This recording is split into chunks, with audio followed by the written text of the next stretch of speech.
मीरा भाईंदर महापालिकेत महापौर उपमहापौर पदासाठी भाजपकडून नाव जाहीर। नरेंद्र मेहतांच्या वहिनी डिंपल मेहता दुसऱ्यांदा महापौर होणार, तर उपमहापौर पदासाठी ध्रुवकिशोर पाटील यांचं नाव फायनल। छत्रपती संभाजीनगर महापालिकेसाठी महापौर उपमहापौर पदाची निवडणूक येत्या 10 फेब्रुवारीला होणार।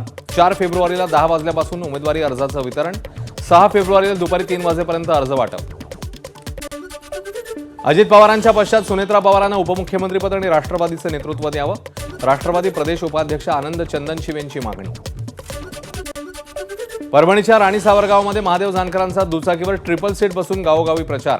जिल्हा परिषद काँग्रेसचे उमेदवार शिवाजी गुट्टेंच्या प्रचारार्थ फिरताना जानकरांकडून वाहतूक नियमांचं उल्लंघन, पोलीस कारवाई करणार का याकडे लक्ष। मंत्री छगन भुजबळांनी घेतली पिंकी मालीच्या कुटुंबियांची भेट। अजित पवारांच्या विमान अपघातात पिंकी मालीनेही आपला जीव गमावलेला। बारामतीत अजित पवारांच्या अंत्यविधीवेळी मानवंदना देताना एका पोलीस कर्मचाऱ्याकडून मिसफायर, बंदूक लोड करताना मिसफायर झाल्याची माहिती। हार्बर मार्गावरील लोकल 30 ते 35 मिनिटं उशिराने, पनवेल ते खारघर अंतर पार करायला लागतात 30 मिनिटं।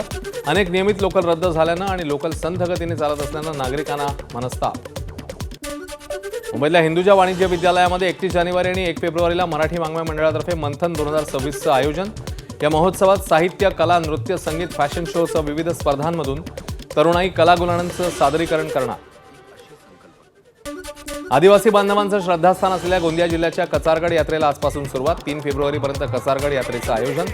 देशाच्या विविध राज्यातून आदिवासी बांधव यात्रेमध्ये सहभागी होणार। शिर्डीच्या साईबाबांना 7 तोळ्याचा 12 लाख रुपये किमतीचा सोन्याचा ब्रोच अर्पण। राहता तालुक्यातल्या लोणी येथील साईभक्त आरती अशोक बिहानी यांच्याकडून ब्रोच अर्पण। सोनं आणि चांदीच्या दरामध्ये मोठी घसरण। सोन्याच्या दरात 10,500 रुपयांची घसरण, चांदीच्या दरात जवळपास 23,000 रुपयांची घसरण।